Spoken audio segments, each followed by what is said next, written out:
Qual è stata la scintilla creativa che ha portato poi alla scrittura di Tori e Lokita? Quel a été, disons, l'élément primordial qui vous a amené à écrire le scénario de Tori et Lokita? L'élément primordial qui nous a amené à écrire ce scénario, à faire ce film, c'est le fait qu'il y a eu dans les journaux en Belgique un article qui parlait des jeunes migrants qui disparaissaient des radars de la police, du ministère de l'Intérieur. Et des jeunes, bon, il y en a qui vont en Angleterre, il y en a qui sont renvoyés en Italie, en Grèce, en Espagne, puis dans leur pays, mais il y en a d'autres qui disparaissent dans les réseaux clandestins.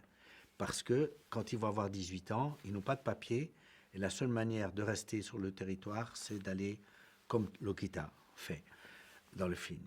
Et donc, quand on s'est dit, c'est étrange quand même, une démocratie, il y a des gens qui disparaissent, mais c'est pas un, c'est des centaines par an.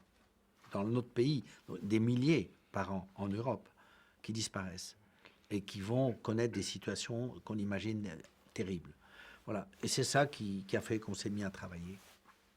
Diciamo che l'elemento che ha scatenato un po' questa idea di scrivere questa sceneggiatura è stato leggere su alcuni giornali appunto in Belgio la situazione di questi ragazzi cosiddetti MENA, che sono i cosiddetti minori non accompagnati, che a un certo punto praticamente scompaiono dalla circolazione, scompaiono dai radar della polizia e spesso cadono vittime delle reti di criminalità. Alcuni di essi vanno magari in Gran Bretagna, altri invece possono ritornare in Italia piuttosto che in Grecia, e abbiamo visto appunto quella che è la situazione per questi ragazzi che a 18 anni, non avendo documenti, sono costretti poi a ritornare nei loro paesi di origine, quindi vanno incontro a delle situazioni veramente terribili. Allora ci siamo detti, ma è sconvolgente in paesi democratici europei come i nostri, dove ci sono persone che hanno e sono titolari di diritti, vedere questi ragazzi che scompaiono praticamente nel nulla e cadono vittime delle trappole della clandestinità.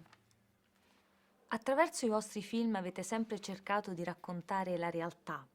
Oggi è più difficile trovare nuovi modi per raccontare la realtà oppure è la realtà stessa che è diventata più complessa?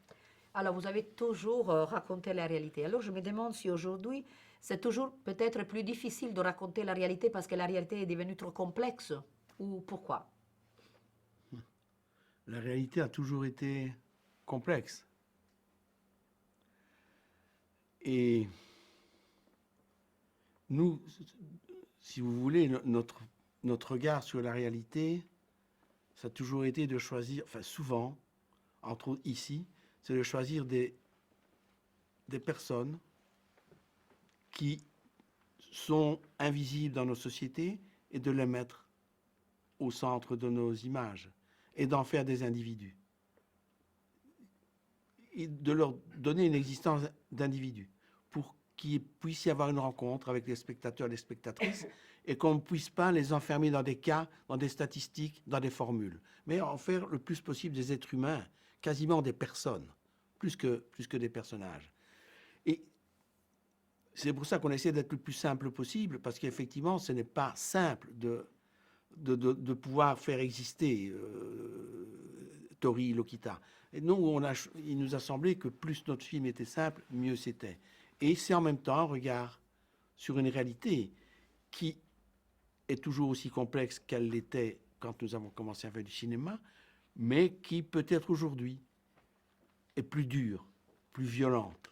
Là, on a le sentiment, nous, et je pense qu'on est plusieurs à le partager, ce sentiment, que nous sommes dans une époque, un moment où la violence monte et que cette violence, si elle n'est pas, si on n'arrête pas, cette violence peut devenir dangereuse pour tout le monde.